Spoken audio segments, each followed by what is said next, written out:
તો હીટવેવ વાળી સ્થિતિ વચ્ચે પણ અમદાવાદીઓ મોજમાં છે। અમદાવાદીઓએ ગરમીથી બચવા માટેનો રસ્તો શોધી કાઢ્યો છે। લોકોએ કરી વેકેશનના સમયમાં સ્નો પાર્ક અને વોટર પાર્કમાં મજા।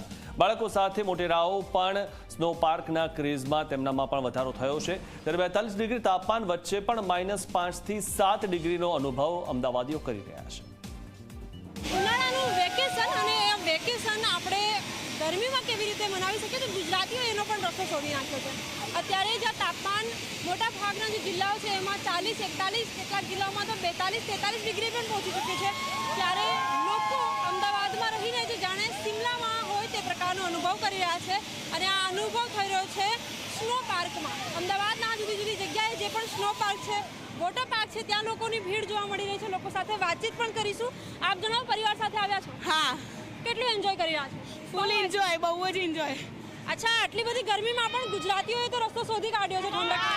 ક્યાંય દૂર જવાની જરૂર જ નથી, અહીંયા જ આપણે ગરમીનો જગ્યાએ ઠંડીનો અહેસાસ કરી રહીએ છીએ। બિલકુલ, એક તરફ વેકેશન છે, બાળકો પણ જીદ કરતા હશે બહાર જવા। આવી ગઈ, બહુ મજા આવી। ફર્સ્ટ ટાઈમ અમે પહેલી જ વાર આવ્યા છીએ, બહુ મજા આવી ગઈ આજે। ક્યાંથી આવ્યા છો? અહીંયા કૃષ્ણનગરથી આવ્યા છીએ અમે।